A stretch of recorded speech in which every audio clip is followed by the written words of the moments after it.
What if one of the last true sports cars is already disappearing, and most people don't even realize it?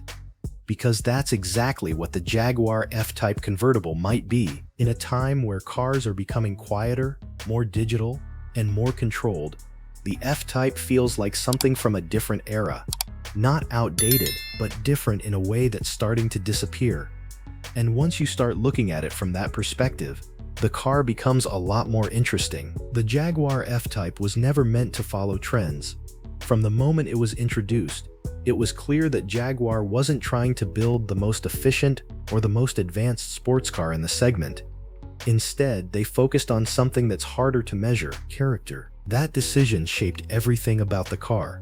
The way it looks, the way it drives, and especially the way it sounds. It all feels intentional. Not designed to impress on paper, but designed to create a reaction in real life. And that's something that's becoming rare. Take the design, for example. Even today, the F-Type convertible still looks modern. Not in a futuristic way, but in a timeless way. The proportions are simple, but they work perfectly. Long hood, wide stance, low profile. It has all the elements you expect from a proper sports car. But what makes it stand out isn't just the shape. It's the fact that it doesn't try too hard. Some modern cars rely on aggressive lines, sharp angles, and complex details to look exciting. The F-Type doesn't need that. It keeps things clean and confident, and that's what gives it presence. And with the roof down, that presence becomes even stronger. Driving a convertible changes the entire experience. You're more connected to everything around you. The road, the environment, even the sound of the engine feels more immediate, and that's where the F-Type starts to separate itself. Because this car isn't just about driving from one place to another, it's about the experience of driving. The moment you start the engine, you already know what kind of car this is. It doesn't try to be quiet or refined, it wants to be heard, and in today's market, that's not as common as it used to be. Many modern performance cars are becoming more controlled, more filtered. They're faster than ever, but at the same time, they're also more distant. The F-Type goes in the opposite direction. It feels alive, not perfect, not always the most precise, but alive in a way that makes the drive more engaging.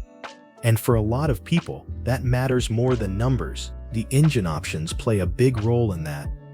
From the beginning, Jaguar offered a range of engines, but the ones that really defined the car were the V6 and especially the V8 versions. The V8 in particular is what turned the F-Type into something special. It's not just about power. Yes, the performance is strong and the acceleration is quick, but what makes it stand out is how that power is delivered. It feels dramatic. Every time you press the throttle, there's a sense of buildup, followed by an aggressive response that makes the car feel more intense than the numbers alone would suggest. And then there's the sound. The F-Type's exhaust note is one of the main reasons people still talk about this car. It's loud, it's unpredictable, and it doesn't try to hide it. The pops and crackles during downshifts aren't subtle, they're part of the experience. Some people love it, some people think it's too much, but either way, it gets attention.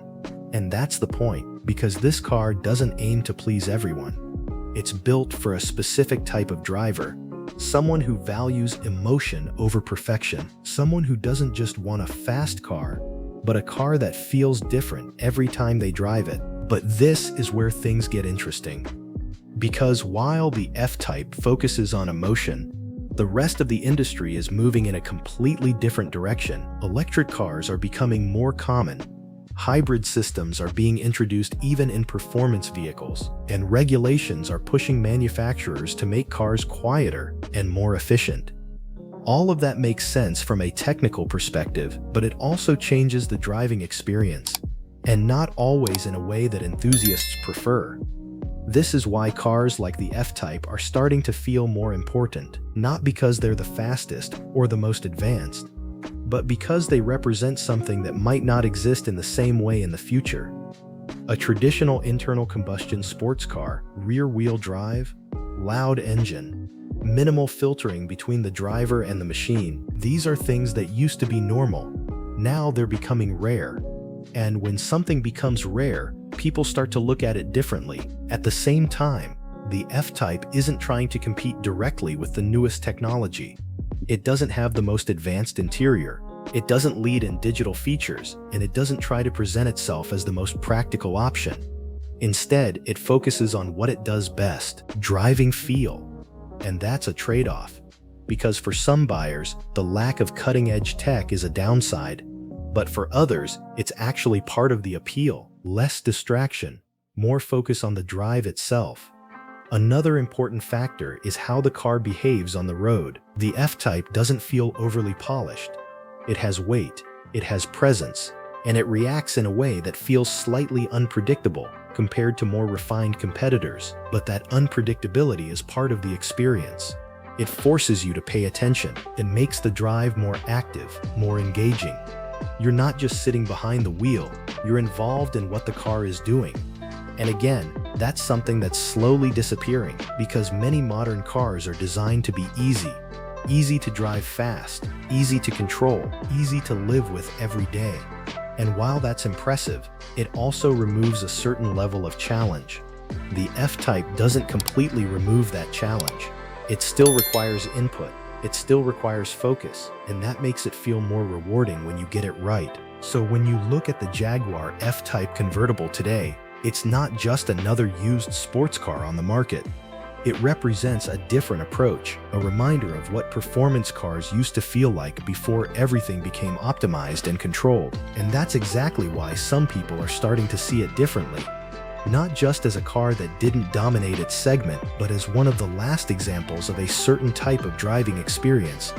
And here's where the bigger question comes in. As the industry continues to move toward electric and hybrid systems, cars like the F-Type are becoming less common. Manufacturers are focusing on efficiency, emissions, and technology, and while that leads to faster and more capable cars, it also changes what driving feels like. So the question isn't whether the F-Type is perfect. It's not. The question is whether cars like this will still exist in the same way a few years from now. Because if they don't, then the Jaguar F-Type convertible might not just be another sports car. It might be one of the last reminders of a time when performance was about more than just speed. A time when cars had personality, when they made noise, demanded attention, and gave you a reason to drive even when you didn't need to. And that's what makes it worth talking about. Not because it dominated the market, but because it stayed true to something that the industry is slowly leaving behind. And once that's gone, it's not coming back. And before you go, if you're into cars that still have a soul, cars that make you feel something every time you drive, make sure you subscribe, because while the industry is moving forward, not everything worth experiencing is ahead of us. Some of it is already disappearing. Don't miss it.